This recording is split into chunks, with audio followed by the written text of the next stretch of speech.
नमस्कार, स्वागत आहे तुम्हा सर्वांचं कुक विथ मेरा या चॅनलवर। आज आपण बनवणार आहोत तांदळाचे पापड।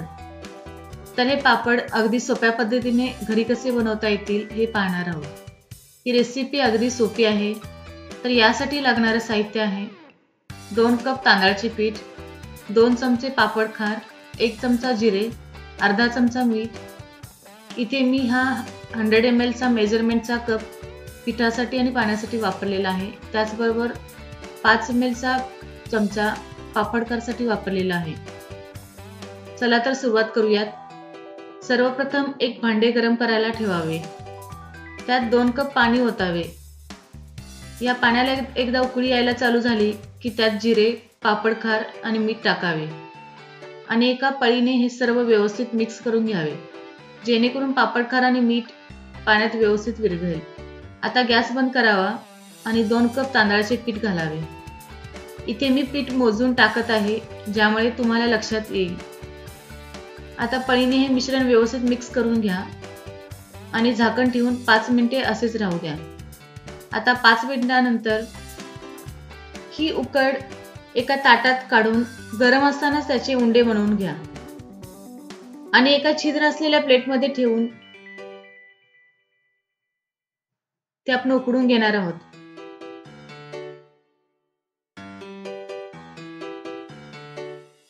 एका उकळत्या पाण्यात हे उंडे ठेवून साधारण 15 मिनिटे हे उंडे तयार होतील। 15 मिनिटांनंतर हे उंडे एका प्लेटमध्ये काढून घ्या आणि एका चाकूने कट करून घ्या।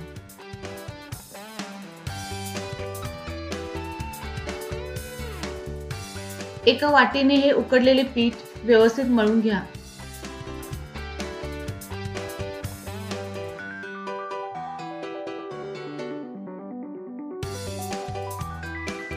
शेवटी थोडे तेल वापरून पुन्हा एकदा हाताने मळून घ्या आणि आता या मळलेल्या पिठाचे एकाच आकाराचे गोळे बनवून ते लाटायला घ्या।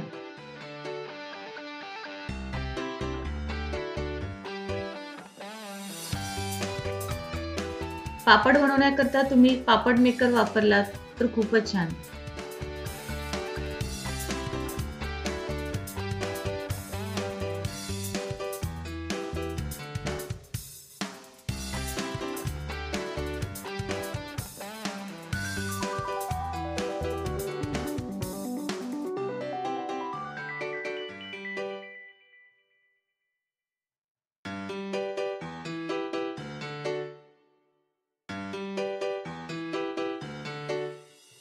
इथे 2 वाट्या पिठाचे साधारण 13 ते 15 पापड तयार झालेले आहेत। आता हे पापड कडकडीत उन्हात वाळायला ठेवावे।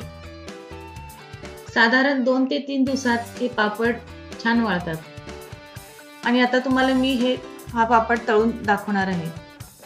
यासाठी एका पॅन मध्ये मी थोडे तेल टाकून ते चांगले गरम करून घेतलेले आहे आणि त्याच्यात मी हा पापड आता टाकत आहे। तुम्ही आता बघू शकता की काही सेकंदमध्येच हा पापड छान फुलून येतो।